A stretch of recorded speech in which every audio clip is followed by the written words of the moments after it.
Halo, saya Agro. Aroma apa ini? Enak sekali.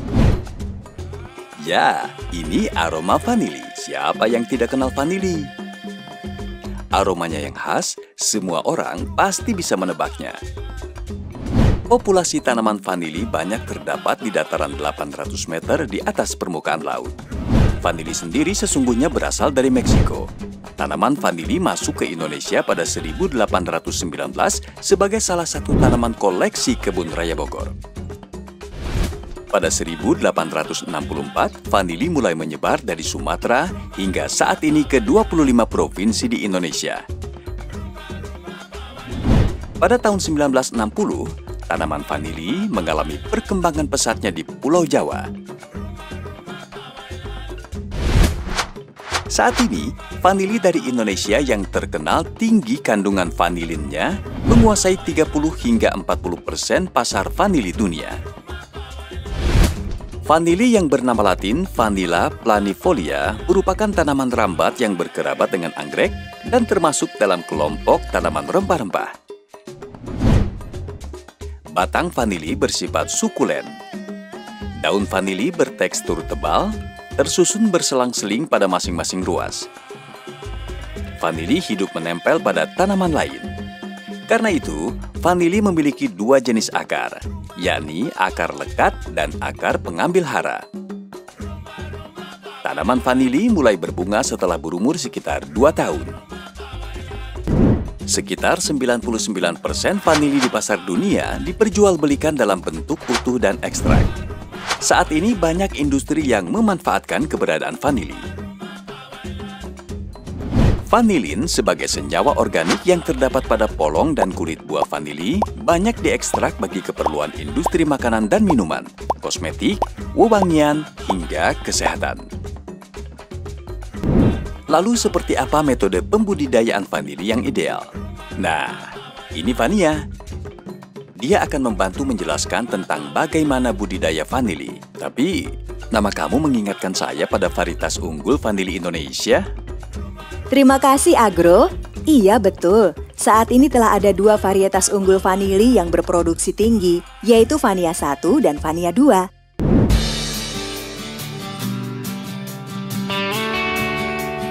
Kedua varietas tersebut telah ditetapkan sebagai benih bina. Artinya, benih kedua varietas tersebut bisa digunakan secara luas. Vanili menyukai lingkungan teduh, agak lembab, baik udara maupun tanahnya. Tanah yang sesuai untuk menunjang kehidupan vanili adalah yang mengandung lempung, humus, dan berpasir. Vanili membutuhkan curah hujan dan intensitas cahaya matahari sedang.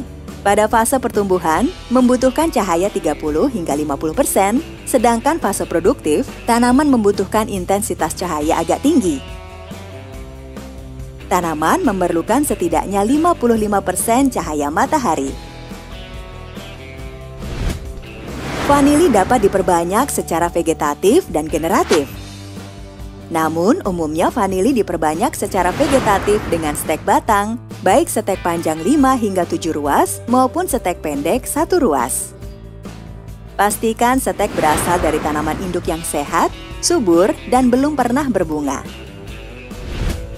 Yang harus diingat, sebelum penyemaian, sulur direndam ke dalam larutan fungisida.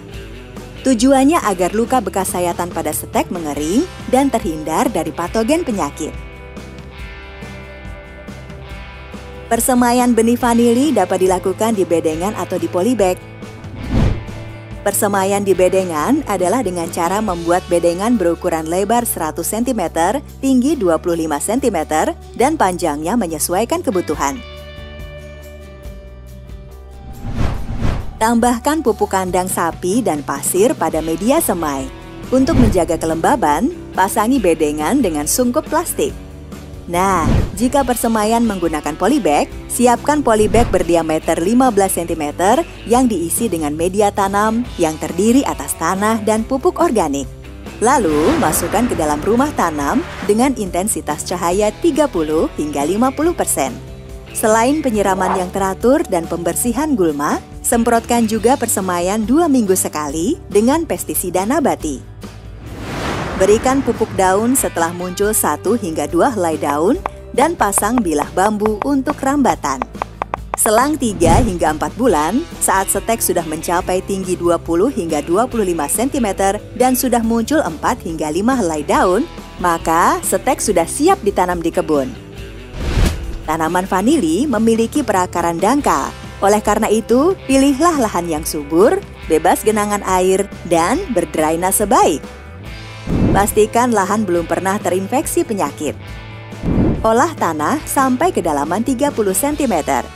Biarkan tanah terbuka agar terkena sinar matahari, sehingga organisme pengganggu yang bersembunyi di tanah bisa musnah.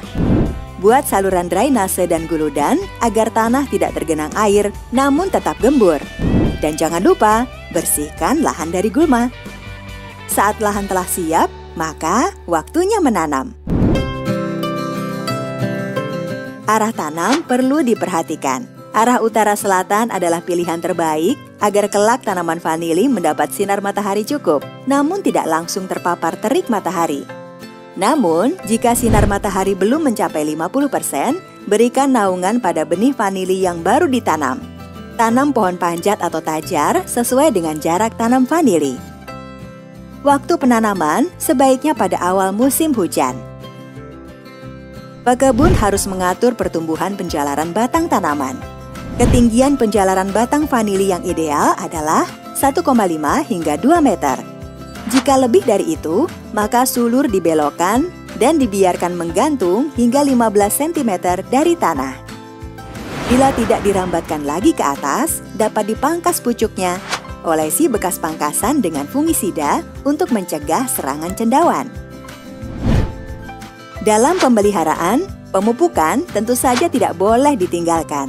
Pemberian pupuk kandang dan NPK 15:15:15 di sekeliling pangkal batang vanili setiap 4 bulan sekali akan efektif menghasilkan kekayaan nutrisi bagi tanaman serta merangsang pembentukan sel-sel baru. Bisa dibilang keberadaan hama pada tanaman vanili tidak begitu mengancam. Mayoritas hama menyerang tanaman vanili saat musim kemarau. Semprot saja dengan pestisida secara berkala. Vanili merupakan tanaman yang tidak bisa menyerbuk sendiri, maka peran kita dalam meningkatkan produktivitas adalah dengan cara melakukan penyerbukan. Vanili hanya berbunga setahun sekali, yaitu pada akhir musim kemarau. Vanili siap berbunga setelah berumur 1,5 hingga 2 tahun. Waktu bunga mekar sangat singkat, hanya sehari, dan gugur jika tidak ada penyerbukan. Nah, Fania, sepertinya kita tiba di fase yang paling ditunggu oleh semua petani dan pekebun, yaitu panen. Betul sekali, Agro. Jadi, buah vanili bisa dipanen pada umur 9 bulan setelah penyerbukan. Petik polong dari yang paling bawah dan yang benar-benar matang. Lalu setelah itu sebaiknya apa yang harus dilakukan? Pengolahan hasil panen harus dilakukan maksimal 2 hari setelah panen agar kadar vanilinya tidak berkurang. Untuk mengaktifkan enzim vanilin, maka diperlukan proses pelayuan dengan cara cuci polong, kemudian celupkan ke dalam air bersuhu 63 hingga 65 derajat Celcius selama beberapa menit. Lalu keringkan dengan oven. Bisa juga dijemur dan diangin-anginkan. Tunggu sampai kadar air polong susut hingga 25%. Nah, yang terakhir, kelompokkan 50-100 polong dalam satu ikatan, lalu simpan dalam peti yang rapat. Periksa secara berkala, pastikan tidak ada cendawan yang masuk. Vanili siap dipasarkan. Oke, Fania, sepertinya itulah gambaran singkat tentang budidaya vanili. Semoga bisa memberikan manfaat ya. Terima kasih.